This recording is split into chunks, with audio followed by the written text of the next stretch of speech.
Welcome back to Rooted and Rising. Today's guest is someone who holds a special place in my life and in my heart. Zarina and I go way back, so I'm going to let her introduce herself.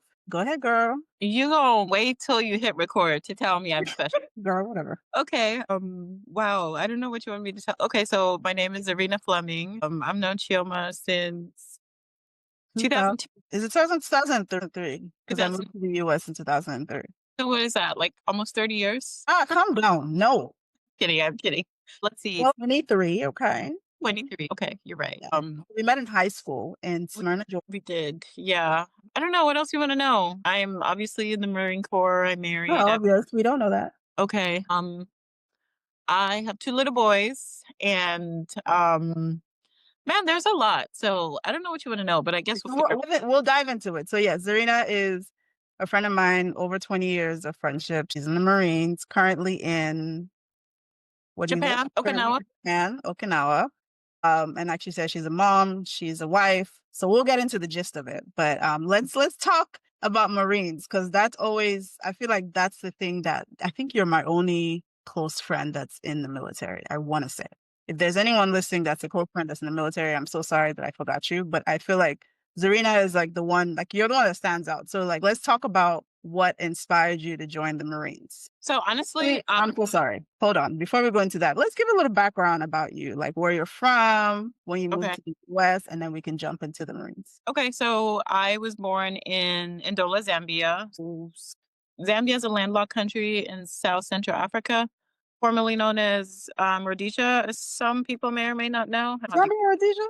Yep, Okay. Okay. Southern Rhodesia. Remember Oh Zimbabwe? yeah, because it was Zimbabwe and Zambia. That's cool. Girl. Look at me questioning where you're from. My bad. Go ahead. Anyway, so my mom is Lozi and my dad is from Pakistan. How they ended up meeting and coming together, his family lived in Zambia. So Oh yeah. they met, as you know, huge I don't even want to say like Pakistani because there's a lot of Indian, It was like Indian, like Pakistani Asian. culture. Yeah, yeah, Asian. Because I remember when I went to Zambia a few years ago, there's like a whole section of Lusaka that's just like Indian people. Indians, a lot of Pakistanis, a lot of people. And when you say Asia, we're not talking about like Southeast Asians, but more so like Indians and Pakistanis. So there's a huge community there. I mean, back home, I didn't know it at the time, but we lived a pretty freaking awesome life. I would even say, like, compared to, if we're comparing it to American standards, I think we were pretty wealthy. Like, I had a driver, I had a maid, I had a cook. I didn't do laundry until I came to America. I know people are gonna be like bougie, freaking. Wow, really bougie. I did laundry in Nigeria, so you know. But it was like, you just grow up thinking that's normal. And we went on like trips all the time. Like shopping wasn't a thing. I guess I didn't really understand like the value of money and just having freedom to do whatever you wanted. You're the first child, right? I am. So I'm the oldest. I have three siblings. So I have a brother. So it's me, my brother, and then my two younger sisters. So we're all in the States. My sisters are wait, where are they at? In Georgia. My mom, well, and then my mom and dad, and then my brother is in Virginia. Okay. Okay, cool, cool. So you moved to the States when you were a teenager, Yeah, similar to me. yeah, like 15-ish. Okay. So what was that adjustment like when you moved? It was, look, I was like, we are moving for what American dream, okay? Because, like I said, I guess you didn't realize, I did not realize, my siblings and I didn't realize like how successful our parents were back home. Mm, And you go from, a huge house, you have land, you have, like I said, a driver, a maid, a gardener, like mm, not necessarily people at your every beck and call, but just people who made your life easy. Come to America, coming from a stable, what I consider stable house, good school, mm. a one-bedroom apartment in public school, and you got to do your own laundry. Look here, it was an adjustment. You know what? Now I think about it, you were giving rich girl in high school. You were definitely giving like wealthy African, always had her nails done. See, that's where it's coming from. I get it now. Yeah, yeah, yeah. And I think it's funny because I think people thought, and it's so crazy because like you don't really understand like how much your upbringing has into how you act. Mm. But like a lot of people, it was you, me, Binta, and I remember people used to make fun of us, and Naomi. People used to make fun of us that we're like Nigerian royal, like not Nigerian royalty. You, Like African royalty or whatever. yeah. Yeah. Yeah. wasn't that we had a lot of money or we had like the best clothes, but we were so like well put together, Mm, very like feminine and yeah, graceful. And yeah, I think that's what people were like, okay, well, sure, they're African royalty. Like, let them mind business over there. yeah. Yeah, that's true, that's true. So, I mean, I get, like, the adjustment similar to me. I think it was just interesting moving here, and then I think when you finished high school, did you know that you were gonna like, was it expected that you would go to university and study something? Like, how did the Marines kind of fit into that whole picture? Well, as every, I don't even want to say every immigrant, but every African child knows you're going to be something, okay? Yeah. And you're going to be one of three things: a doctor, a lawyer, or some sort of engineer. Yeah, A mhm. lot of education in an African household is not an option. Right. I think, and I don't want to speak in like generality, so I'll speak to like my culture, but my parents had this expectation of college, which is crazy to think about now because they weren't paying. But you But gonna go. You gonna go somehow. exactly. And at that time in high school, I still had a green card. So, it's not like I could just go to college and get the Hope Scholarship in Georgia. It was Right. international fees were really expensive. So outside, well, I did want to go to college. I ended up taking the summer. No, I ended up taking a semester off. So we graduated. We had the summer. So I started working and then I took that. We actually graduated, sorry to cut you, but we actually graduated 20 years ago, like a couple of weeks ago. It was May 2020, 2005. I think it was like the 15th, right? So the 15th, something like that. So yeah, it's been 20 years. Crazy. Anyways, keep going. You had to. But yeah, so I took the summer, I started working. I'm at a portrait studio. And then that first semester, that would have been the school semester, I took that off. So I had applied obviously in high school to Yeah. colleges. I got into Georgia State, I got into West Georgia, I got into Kennesaw Oh, State. see, we could have been college buddies at West Georgia. You Yo, see? Hey, my look, my life would have been so different. Girl, look, we okay, okay? Like pretty decent state schools. And I think I didn't even apply to anything crazy. And honestly, we were really smart. I think and again, this might sound bad, but coming to high school in America was kind of easy. I struggled with math because I just didn't understand like what they were doing. It was such at a lower level than we were learning. It's like in Africa, you learn so much advanced math. Figure it out. So when you come back, it's so basic and it's like, what are we doing? So I struggled with math, but overall I had really good grades. So college wasn't an issue. And I guess mhm. back, that was what was really frustrating is because if I was an American citizen at the time, I probably would have gotten like a lot of full ride scholarships. I didn't really participate in clubs or, I mean, I ran track, but I didn't really play sports, to be able to be like the athlete or You did ROTC though. Like you did the like not RTC. you did it? I thought you did. Oh, Oh, okay. your other ghetto ass. No, I'm kidding. You are. Okay. No, to do RTC, like, Shoma, we had to go to school and go home. Like, Gosh, when were we gonna do anything? Well, we did like Octagon Club and like Key Club, and you did DECA, yeah, we like did those those like, volunteer things. Yeah. yeah, but especially when I look at my kids now, the stuff that we did was very surface level. You know, Mhm, you're doing this club so you could stay at school and not go home and in this crazy apartment building and something. mhm, You know what I mhm. mean? Like Yeah. looking like that's what it was. It Plus, wasn't. it looked good on college applications, is what they used to tell you. So if you did Yeah. volunteer work, yeah.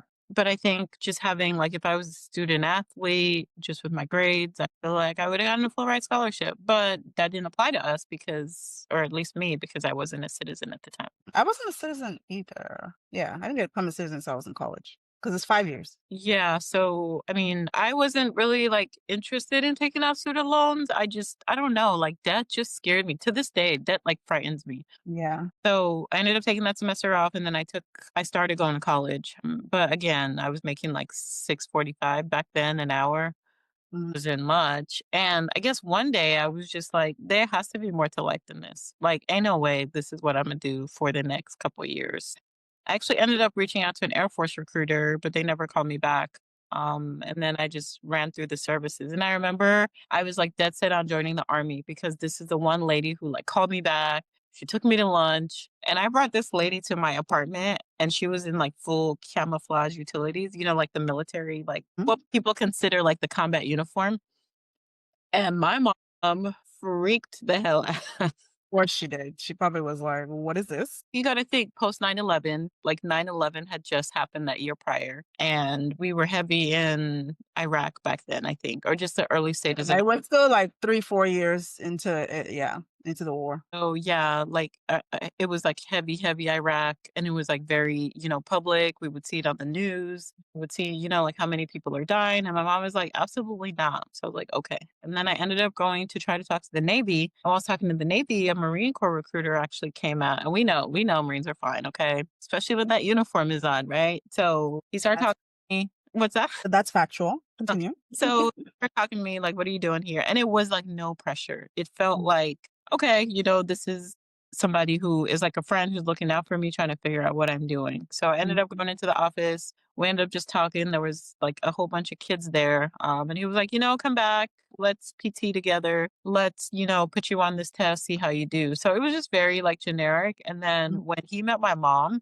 I was really scared to bring him to meet my mom. Mhm. But like it was just she was like, "Oh my gosh, she's so nice," this and that, so it was an easier transition. I Started see. working out to meet the physical requirements, and then I shipped to boot camp in, let's see, December of 2007. Yeah, that's when you used to send me letters from boot camp. I was like, "She's so cute." You like write me handwritten letters and like be like, "I'm enjoying myself. It's great. How are you? How's college?" It was adorable. Is everyone I wrote at boot camp. I mean, if anyone who really knows me knows I'm a person who I do the Christmas cards, I do the birthday like, Yeah, so I've always been, like, a letter person, so that was just something that people are yeah. like, "Oh, you picked this You up." I've and you always would done always that. sign it Semper Fi, and I would be like, "Okay, cool." But no, that's very, very interesting. So you joined the Marines, started boot camp, all that. So how I guess you said your mom, because she met that recruiter, she was a bit more comfortable because he was nice and everything. But I guess what was your dad's reaction? What were your siblings' reactions? Like, how did they feel?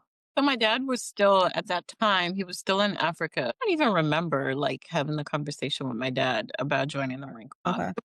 It was just one of those things where it was like, "Okay, I'm doing it." My brother actually ended up joining as well. So I Mhm. sought out the recruiter first and I did everything, but my brother ended up going to boot camp first because, at that time, female Marines went to Parris Island, South Carolina, and it Oh, yeah. not necessarily a delay, but it just was if you had a female, it was a very, like, strict contract shipping. So Mhm. by the time I got to Parris Island, my brother was a few weeks from graduating. Oh, I see, I see. Okay, so in terms of, like, being in the Marines now, because 'cause you've been in it now for almost 20 years, right? Like, 18 years? 17 years. Okay, so we'll talk about how that's been. Obviously, you met your husband in the Marines, how romantic.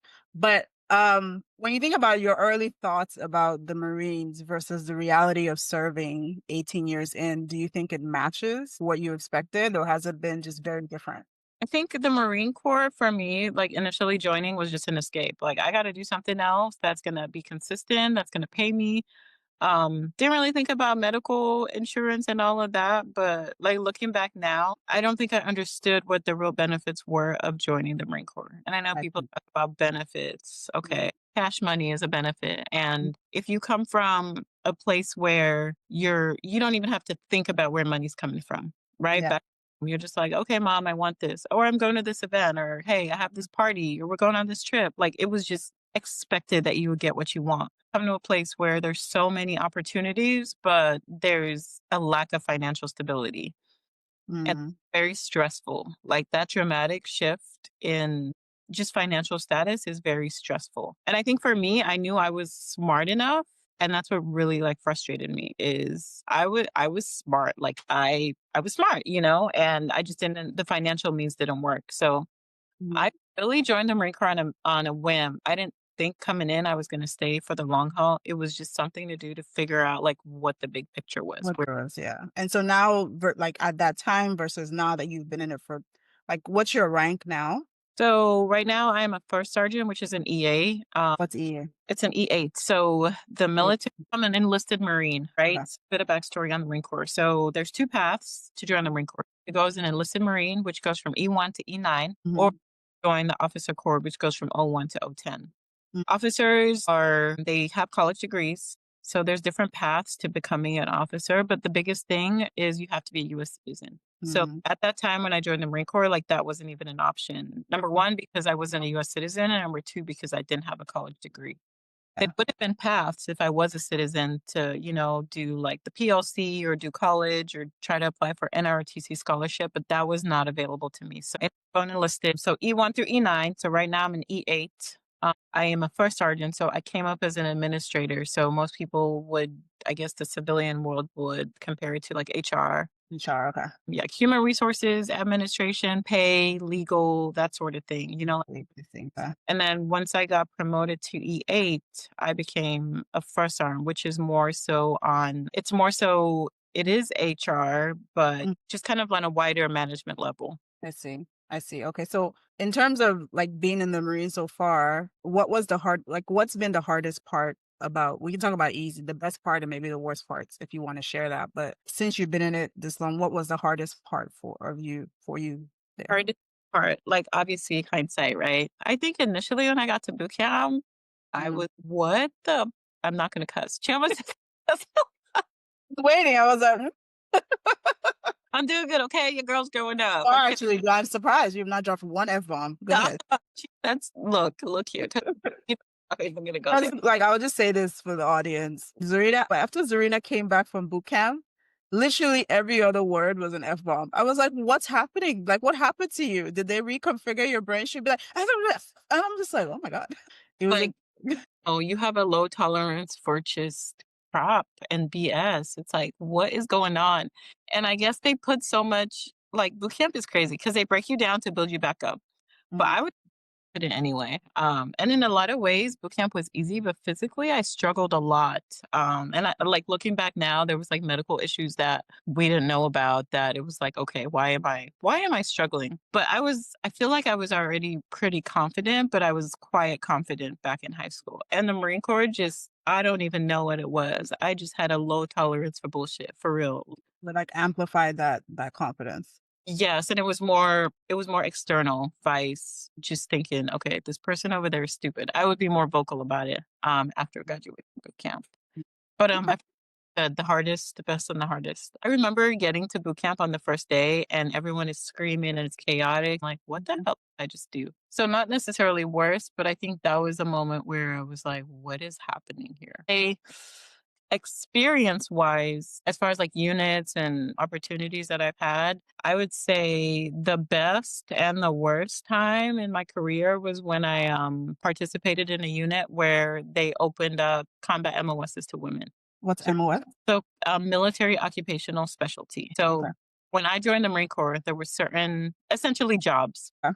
There were certain jobs that women were just not allowed to do, like frontline, like combat related MOSs. Mm. So in 2014, I applied to be, there was an experiment going on in the Marine Corps, and I interviewed and I applied, and I was able to go to 1833, which is amphibious assault vehicle school, and Is be that like, Afghanistan or is that a different thing? no, that's a job that was in the States. So I was in the first class of women to do that job.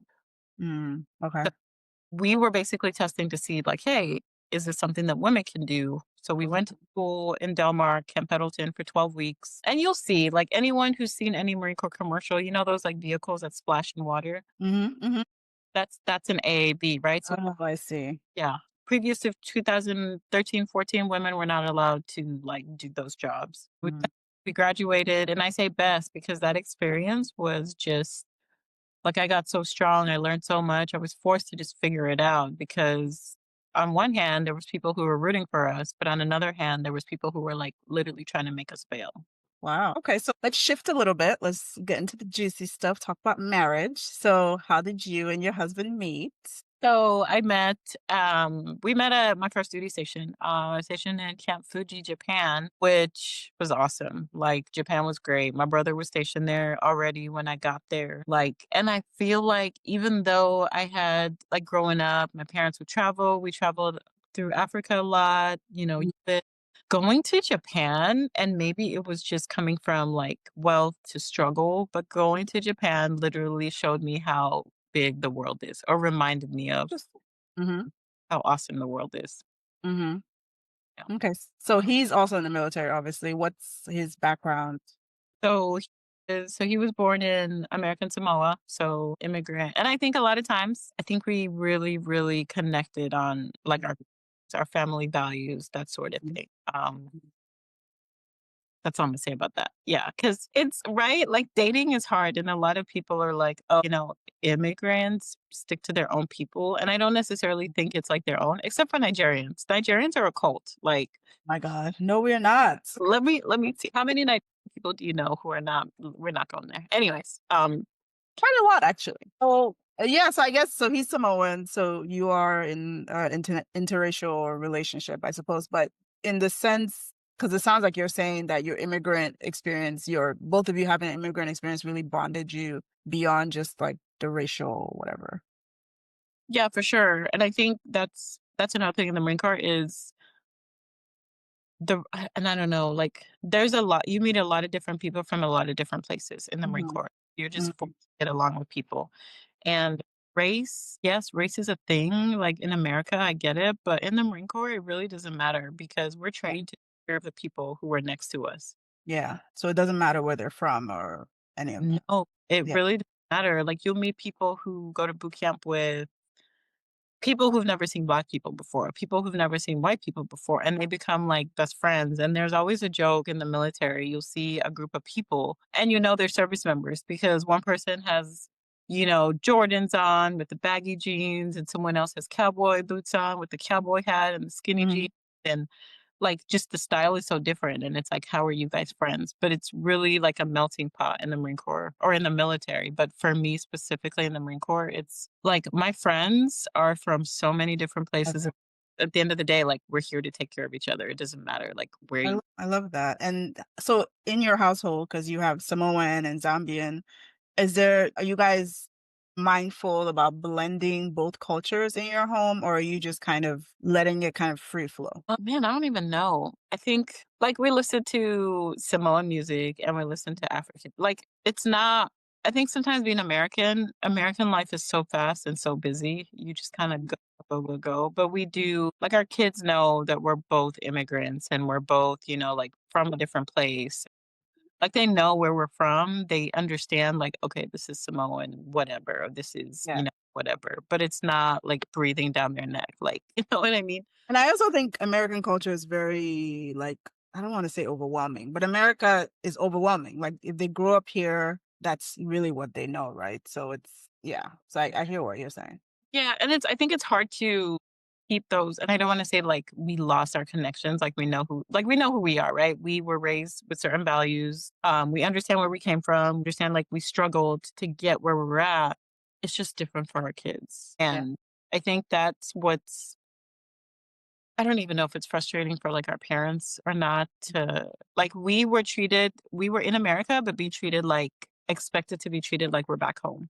Yeah. Yeah. But my kids are American, like, I feel Uh, like if we were sent back home, we would be fine because we had lived that life, we understood it. yeah. They would be like, what's happening? Or America, like, they ain't going, they're just not. And it's funny because I think a few weeks ago, we were talking about, like, when am I gonna take my kids back? They're gonna have to be both, like, 12 years old because, Mhm. like, drinking water could literally kill them. I mean, it's not that they have bottled water, but they have it. I mean, yes, but you know what I mean, like, if I go back to, like, where I was raised and just doing me and playing outside. You would have to take some precautions. That's understandable. But your first is almost 12, so it's getting there. Yeah, so what, take him and leave the No, no, no, lights? I'm just saying that, like, because by the time he's 12, so how old are your boys, first of all? So Ishmael's 12 and Mhm. Elias 7, so they'll be 13, 8 in September. They're 4 And days away. how long have you been married? Look, you're gonna ask. We got married in November 2009, so this year will be 15 years? No, Okay, you deep in the game, girl. 16 years this year. That's amazing. So I guess, like, I talked about the cultures, but what other values are guiding how you guys raise your boys then? I mean, just being a freaking good person. Religion comes up all the time. My husband is Catholic. I grew up, my dad's Muslim, my mom was Catholic, and she converted. Like, it's really from a like interfaith background. I respect a lot of religions. My kids know about Christianity. We used to go to church all the time, not so much anymore, just because our pastor here left, but not really like super strong rooted in religion, or at least like you will do this, but just to be a good human being. Yeah. Yeah. And I guess how do you talk to them then around like their identity and race and discipline and culture, especially like maybe in the US it was different because in the US they are, they were Black boys. I don't know, like did you identify them as Black or did you identify them as biracial? Like how did you have those conversations? What you mean? And it's so crazy because a lot of people ask that question, and it's like it's not a conversation that I think any parents has. Let's sit down and decide what our kids are. Like, what do you mean? No, because America, like one drop rule. It's like if there's a drop, you're Black. But like people also say biracial. People also because you also can't just like discard their Samoan heritage, right? So yeah. Yeah, and I think it hasn't really been like a huge conversation for us. I Okay. think back in and Ishmael's very sensitive to race. Like we recently just found this out. Like we were watching a documentary, I think it's like 13. We're watching a documentary on it was like slavery and stuff like that. And he is very sensitive. Like he's like, "Oh my god, like they were treated bad." I'm like, "Who's they?" And then we'll like pick. It's like, "Dude, like you're Black. It's okay to say you're Black." Like he does not want to classify Interesting. Chioma, he will not do it. He will not be like, "Oh," I'll ask him, right? And sometimes me and Jack pick on him. Like I'll ask him, I'm like, "Okay, so," and it was a few months ago where this was really like we have to talk about this. I Mm-hmm. would ask him to describe people Hmm. and he would not use race. So I'd be like, "Okay, are they Black? Are they white?" And he would just not want to say it. He would describe Oh. every other factor than saying that they're race. And Where do you think he picked that up from? Or like do you think it's just I just don't think it's I don't even know. I just don't know. I mean, now they know they're Black, and Elias is, like, on the opposite end. He's like, "Yeah, they were Black or they're white." So I don't know. You know how people say, like, your siblings are so different, but you guys were yeah, yeah. I just don't know, but I know Ishmael's very sensitive and, See. like yeah, he's just very sensitive, and I think he's very aware of things. Yeah. And he's, like, such a sweetheart. He doesn't wanna hurt people's feelings, right? I'll give you an example. We were watching a documentary the other day about, it was a turning point documentary. It was, like, the Vietnam War, like, Mhm. 9/11, whatever, just like a documentary. And we're watching, and my husband is like, Your mom went to Afghanistan." And he just looks at me, and he's like, "Mom, are you serious? Oh my god." I'm like, "Dude, that was, like, 11 years ago." But that, like, sincere, like, genuine, like he's so empathetic, it's crazy. But I don't know where it comes from with race. He does know he's Black. He also knows Yeah. he's Samoan. Okay. So how was that like? Because you just mentioned Afghanistan. You went to Afghanistan when Ishmael was like a year old. He was 7 months old when I So he left. was 7 months old. What was that like for you? Like being away from pretty much a newborn. Girl, it sucked. So I didn't know. And I think coming up in that time in the Marine Corps, it's just everybody went. Everybody. Like you were just waiting for your time, essentially. Camp really prepared you for like you're gonna go. And at that time I had been in the Marine Corps 5 or 6 years. And I was like, "Oh, Hmm. my time is coming, my time is coming." And it was so last minute. I got put on the deployment in May and I left in July. Okay. It was very last minute. Obviously, you don't have a choice to not go. Today, if I was in that same situation today, I would not deploy until my son was 1. Changes has happened for the better, but it sucked, obviously, leaving. Like, I cried every day for the first couple weeks. Yeah. Breastfeeding, so I breastfed, like, before I left, and Yeah. I got sick. But, I mean, it And was you a were there for how long? I left in July, and I came back in January. Okay, so about 6 months, 6, 7 months. Okay. Okay. Okay, interesting. So I guess going back to the boys now, and I'm sure you hear all about kind of the conversations, maybe you haven't heard it, but the conversations that go around now around like incel culture and raising boys and how we need to be like mindful of what boys are exposed to online and how it like shapes their thoughts around women and all those kind of things. Like is that something that you actively like try to do, or you just kind of like hoping that the values that you and your husband instill in them is enough? I mean, I think a lot of culture today has a lot of expectations on the school system and a lot of outside entities, right? My kids spend a lot of time at school. Yeah. They don't have before and after school because the day is short, school's right here. Ishmael's 12 years old, so he doesn't have that. We just got him a phone this year. I know people are like, I mean, that's okay. I got my phone in high school. I was like 15, so that's okay. Ishmael's 12 years old, and when I tell Actually, you no, that's not true. I had a phone in college. Anyways, continue. yeah, for us, it was like college. What's college? Some of these kids, 7-year-olds, Elias has kids in his class who have cell phones. Yeah. My kids are not allowed to be on electronics, like, recklessly. Like, so Ishmael's Mhm. phone is locked for a certain Mhm. time. We monitor what he, like, watches, games, and all that stuff. But I think we just really try to be a good example of what Mhm. stuff is. Like, these kids will ask questions like, "Hey, mom, what is being gay?" Or what is, like, child abuse? Mhm. What Mhm. is like, they'll ask things and it will scare us, like, "Where in the world did you hear this?" "Oh, my friend was talking about this," or so we don't necessarily, like, force certain conversations. You come to us, we do, like, expand on it. We just try to be the example. Yeah, so you create the space for the conversation to be had at least. Yeah. And you're not just like, "Why are you asking that question?" Like a African mom. Yes, because I think and also too, like, not it's gonna like, not being like our parents, if that makes like, I feel like growing up, there was a lot of secrecy. Like, there's a lot of things that you didn't wanna talk to your parents about, Yeah. didn't ask because you know you were gonna get your ass whooped. Yeah, and speaking of that, like, thinking about you, because you had so Ishmael's 12, Elias is 7, so you had, like, a 5-year kind of gap between them. Do you feel like you were pretty much the same mom to both of them, or do you think that you had some growth in between that as well? Absolutely different, right? You like and I tell like, people who always ask, like, "Oh my god, you have 2 kids, da, da, da." Like, the first kid, you always over prepare for. Mm, I think before Ishmael was born, we had the room ready, we had the crib put together, we had a changing table, we had like the little chair to like feed the bit. Like we had everything. All we had to do was bring baby home and put him. Elias, when I tell you Chioma, Jack literally had to go buy a car seat before we got discharged. Like that was a requirement. Like he literally went to Walmart to buy a car seat. Got like diapers on the way home. So obviously you learn the kids don't really need that much. yeah. And trying to figure out how to parent when you have your first kid, but the second kid, it's like, okay. I feel like we were super cautious with Ishmael, super safe, super restrictive. Well, you know Ishmael, super intellectual. This kid could sit on the Yeah, so it almost, like, kinda shapes their personality too, to a degree, yeah. Yes, and absolutely, because I feel like we shielded him so much from, "Don't do that, you're gonna get hurt, you're gonna do this," Yeah, right?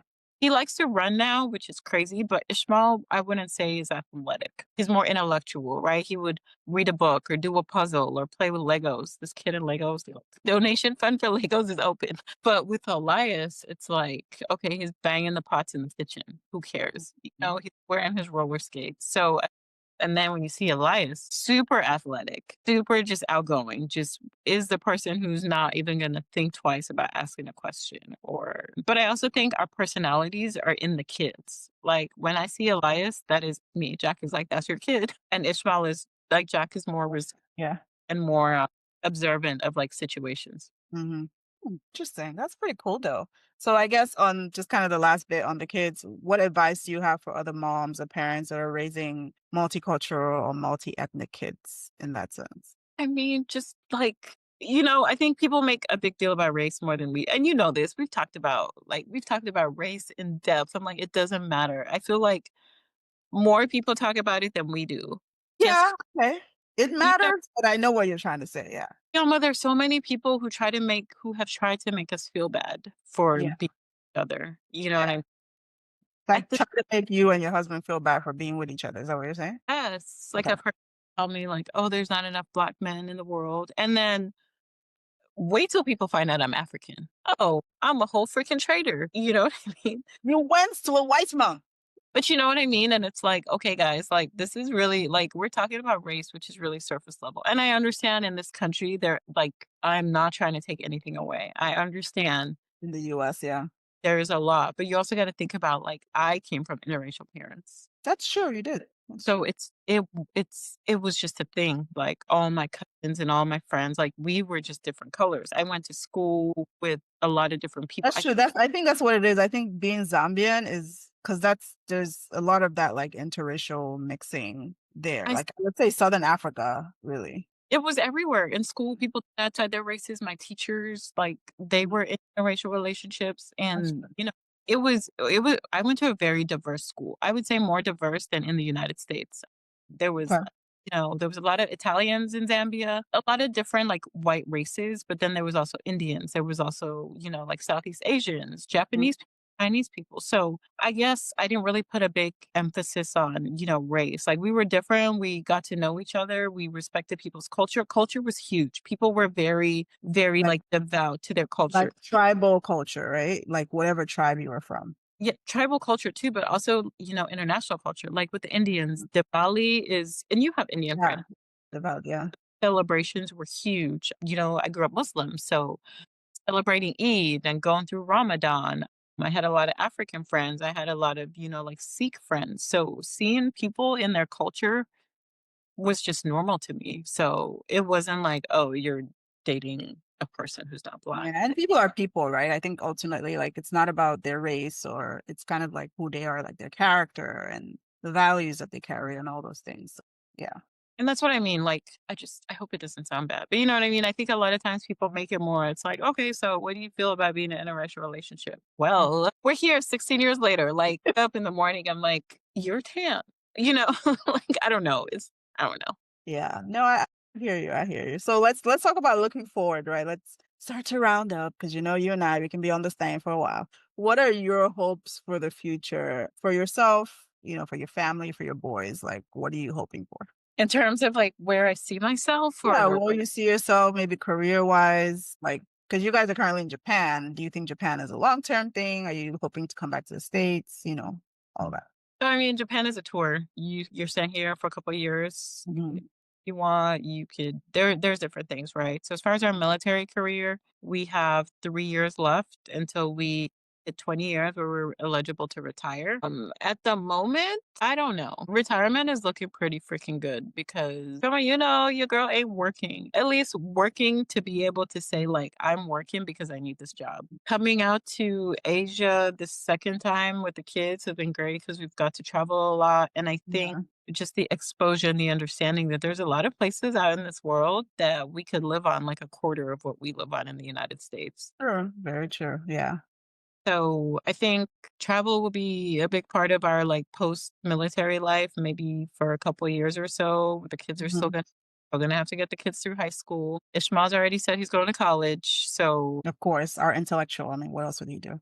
girl, he knows exactly what he's gonna do.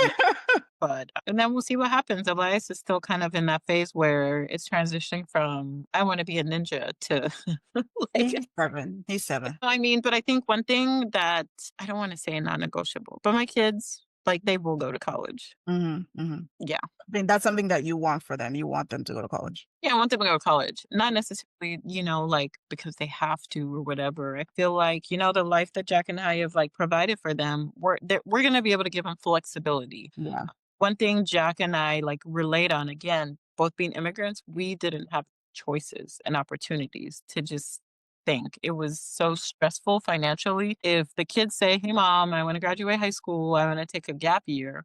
Like we're able to financially fund that, yeah, because I feel like if I had the opportunity to do that, it could be different. But yeah, just whatever they want to do, really. And if they want to join the military, okay. sure. I mean, Yeah, for both of us. So that's true. They might, because I mean, you both are in it, so it's kind of like, why not? I don't know. We'll see. Yeah. And what about you, like personally? What are some dreams or goals that you're currently chasing? Filma, I still wanna be a journalist, okay?